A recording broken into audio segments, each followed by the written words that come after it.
Hey, good afternoon. It's Bob from Trade Genius. It's the 14th of July, and I'm just going to do a weekend report here. I'm going to do a couple reports this weekend. I think it's a very, very important weekend.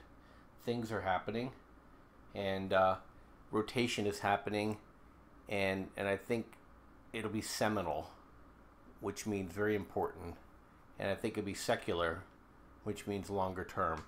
And so let me just get started here.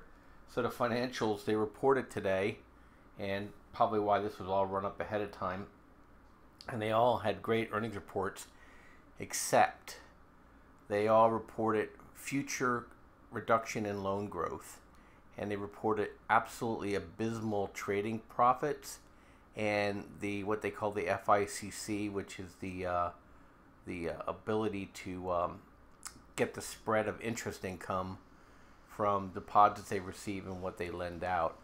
At the same time, we're having loan quality deteriorating, and in some cases the level of defaults are rising. So, and the refis are falling too. So the banks are getting hit pretty hard, and they gapped down pretty good. They got down to VWAP again, and then they had the Friday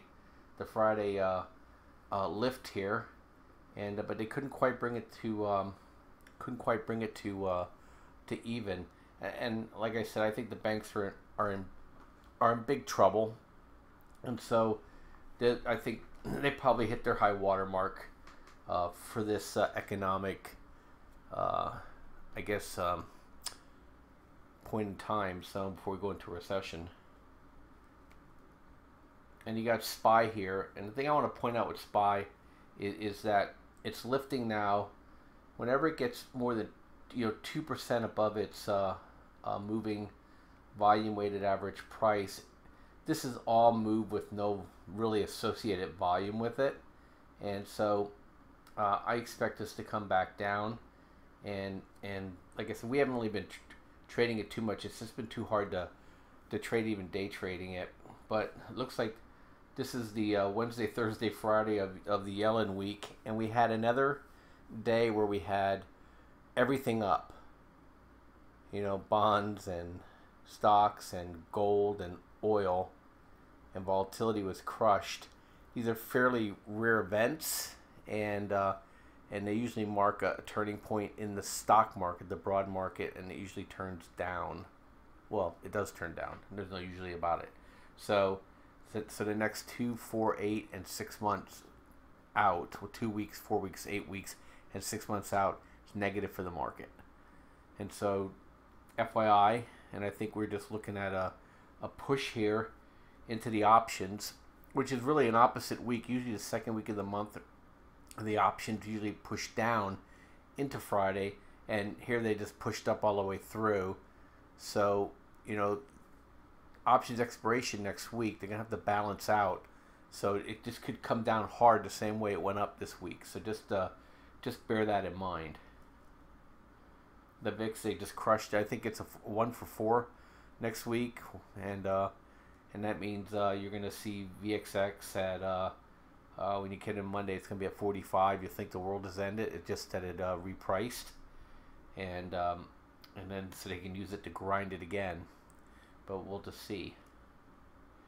At GDX, the market did not like the retail report, and boom, they gapped it up. They tried to push this thing down, all day, but they got it to VWAP, and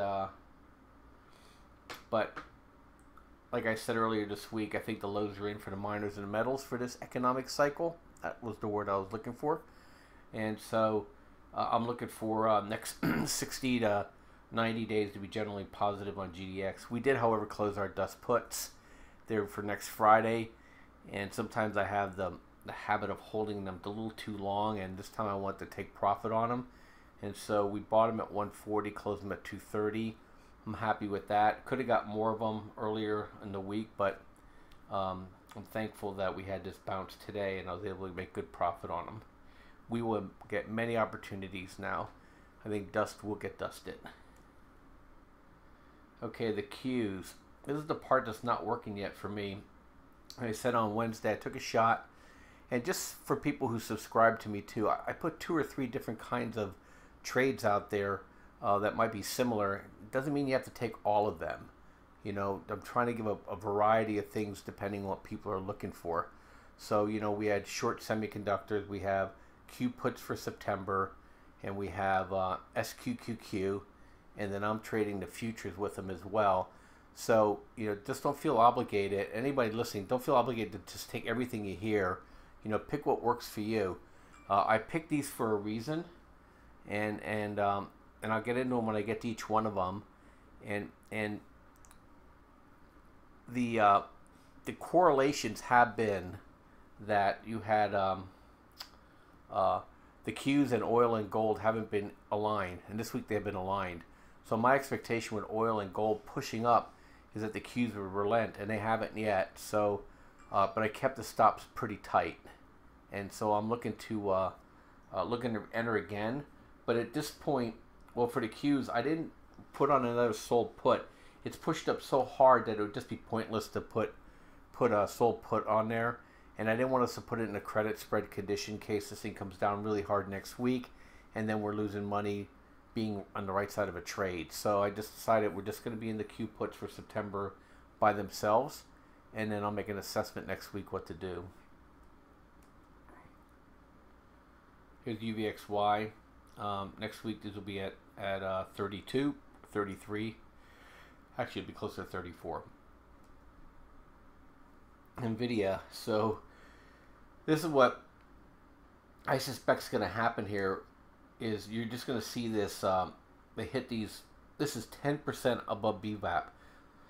That means this is just total short squeeze on people. And look how fast it just whooshed down. That's 7 points or 8 points in a couple hours. And I think this is a dead cat bounce up. And look for NVIDIA to fall again, and that's what I'm watching right now. Apple, same way. Apple, whenever Apple gets this far up above its VWAP, it falls. And I read somewhere, I was trying to find it today, but I couldn't find it. It's on Twitter somewhere. There's a seasonal on when Apple does its retraces, and this is these next 2 weeks is one of the periods where they have slowness in their stock, which means it starts to go down, and so be nice kind of to tie that, because you know Apple and the Qs and the Nasdaq are all kind of intertwined, and so so I'm looking for Apple to push back down, and we'll see where that takes us. IWM not really doing much. It's at the top of its range too. This is pretty bank heavy, and so I'll be looking to see some short opportunities for IWM.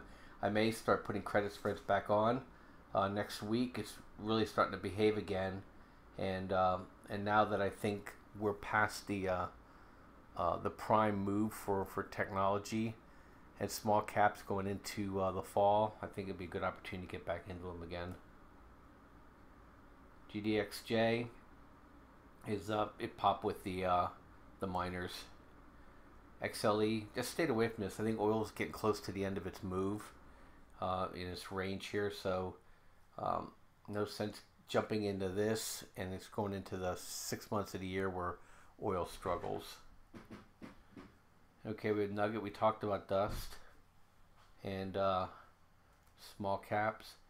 SLV came right back. Like I said, I think this marks the low here. I think this was the push hard down, and now it's coming back, and tested it, sold down, gap back up, it's back to VWAP. Now I'm waiting for it to push up and out. And I'll tell you why I feel that way in a second. I think next week we're going to have a shot at UCO puts. You know, if it gets up to about 1565 area, I think that would be really a no-brainer place to put some puts on, and I would probably use a strike of like 1450, and I'd go out at least 2-3 weeks. So SDS, XIV is getting the top of its range again. You know, it's just with the VIX so low, I'm just kind of staying away. This could be one of those things where you get in this thing and it decides to break, and you can't get out of it because nobody will give you a bid. That's how worried I am about it right now. It's not it's a synthetic, instrument. So you literally can go bidless. So a lot of people say, "Well, I'll just put a stop underneath it and I'll be fine." It could just fly right through that stop. And if people are scared enough, and we are so heavily short contracts, I think it's criminal that they let the CME do this to the marketplace. This is all for the central banks protecting the banks, protecting the government from making tough decisions. That when this thing breaks, it's going to make everything so much worse. They never ever fix things. They just delay things far enough, and then when they try to fix it, from the mess they make, they make it increasingly worse for all of us. It's going to happen again. And this thing in 2011, when it broke, when the yen finally broke up, XIV lost 80%, 80% of its value in 4 months. So, there's precedent here. But I'm more worried about people getting in this thing and having it go bidless, and then the market closes, and then you're stuck, and you get margin calls, and it goes bidless again. And, this thing was screwed up when it first came out, and not XIV, but I think it was TVIX, and it was just a mess for a while till they could figure it out, and people lost a lot of money while they were trying to figure it out.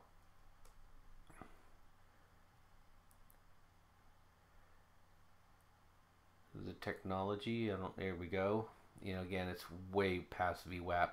This is like, think of these color codes that I'm putting in here as the lighter it's getting is the less oxygen there is. And that's how I look at it, and it's going to come back into it. Okay, same with the SQs, is that, we bought at 30, had a 950 this morning.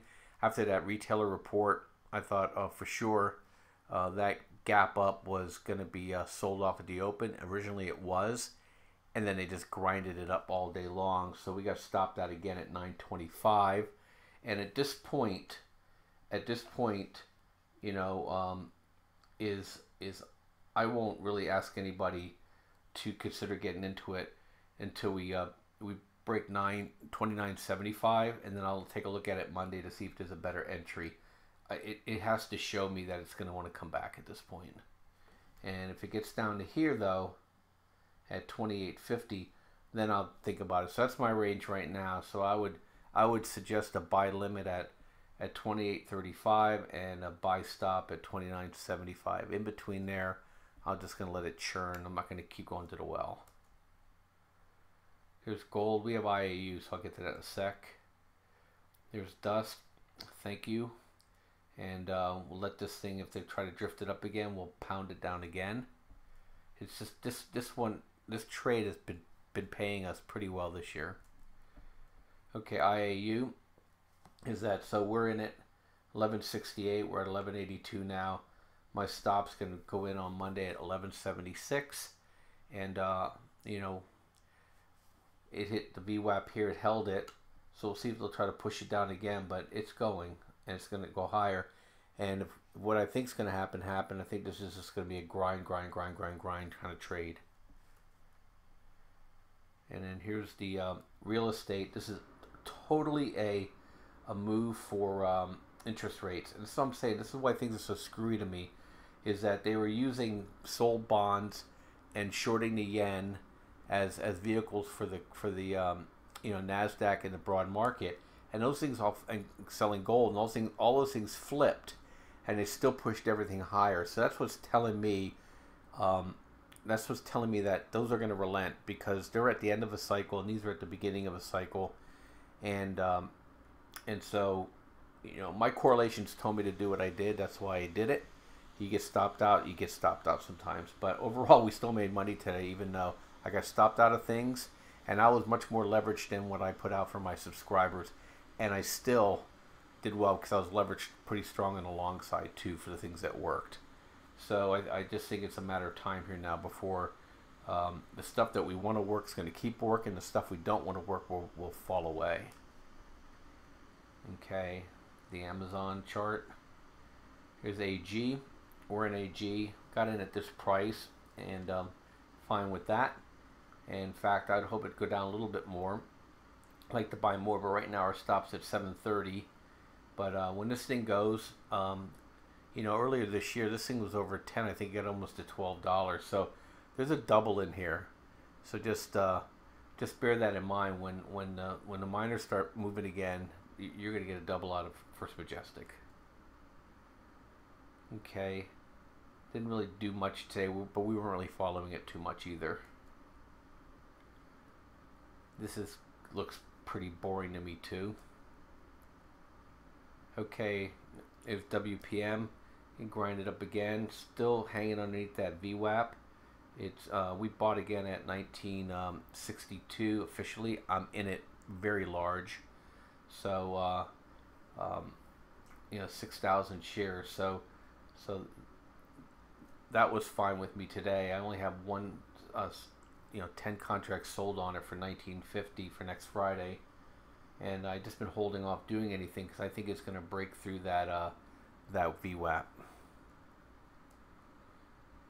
MOS, we entered it back again, and just about where that price is, 23.66, I think is our entry, and I went in it with calls personally, but if the dollar goes, just look, it's a nice little rounded bottom here on MOS, and this was $30 earlier this year, so there's a lot of upside for these things that have been beaten down pretty hard. We got financials again, small cap again. Here's oil. So oil's up close to 47, and I think the big range everybody's been talking about is 40 to 50 now, and so 49 looks pretty toppy to me for the trade, and so I'll be looking for next week, probably after the oil report, to on Tuesday, probably to start seeing it start reverse back down again. We're going into the 6 months of off peak, and I think the sell the rips are going to be more profitable than buy the dips. And still watching this one. Had a good day. XME.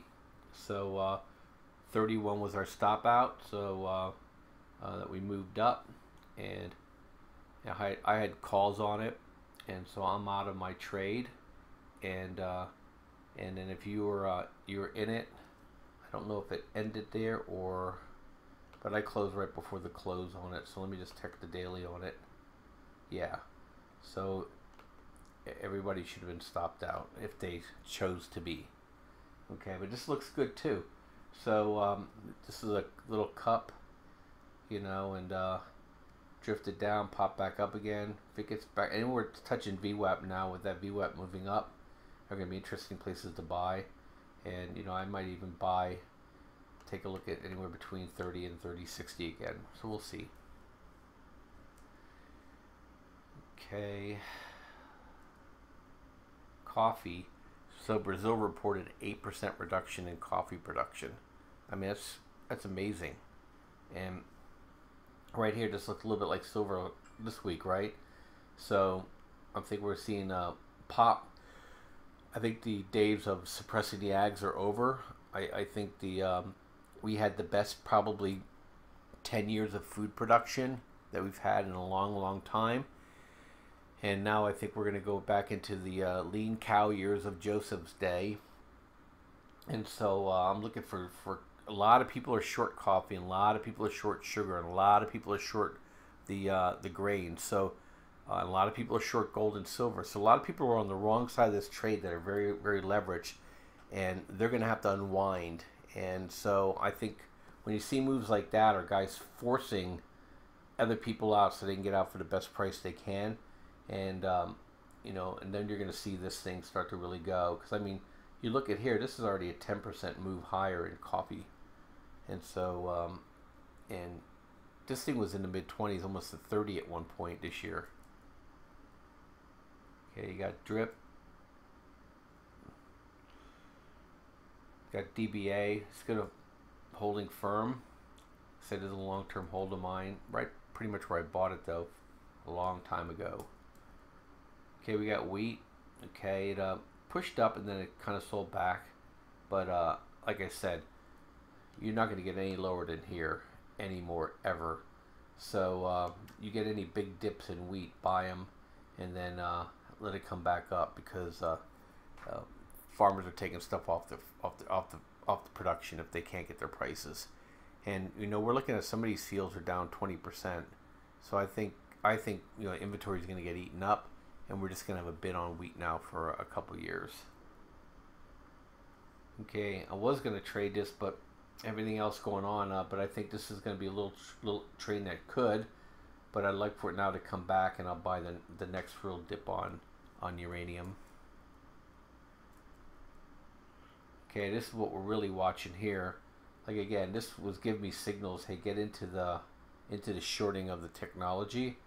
Okay, this was a signal, and so far they have thwarted it, but at some point, the carry trade people are selling yen and buying our stock market. At some point, they're going to have to buy the yen back, which they are here, and they're going to have to sell what they have. So it's going to get painful at some point, and I'm looking for this thing to get back up into 90s again. Here's sugar. Sugar's pushing up nicely. There's corn. Corn came right back, and wheat's easier to grow than corn, so you can put, sometimes you can even, some areas you can probably even get almost 2 crops in the ground, but and if you can't get corn in, you can put wheat in. So but corn is a little different animal, and so it has less acreage, and I think China's corn regions are starting to suffer a little bit. I know their soybean regions are, and like I said, went right back to where our buy price was. It blew it down yesterday, came right back. Like I said, I don't think this is going to hold. I think this is going to get a bid now. CSALJ, I think this is going to be one to buy here.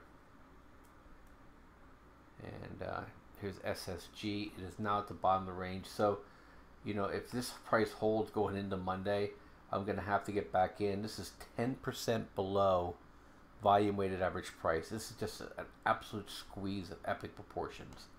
Okay, but if it's still outside of that, then I'm going to wait until see if it gap fills and stays at 1520 again, and see if this fever has broken.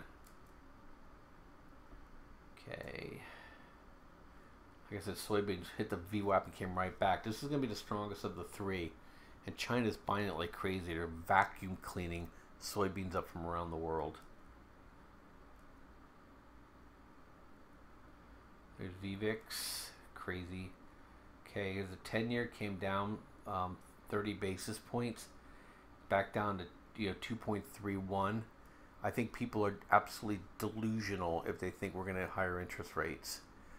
Within 6 months, people are going to be running towards the bond market, and this number will be under 20, and you'll be refinancing your home. And there's the VIX at 9.67. I think there was a thing called the VXO or something like that. That was the old VIX number. That it's at record lows.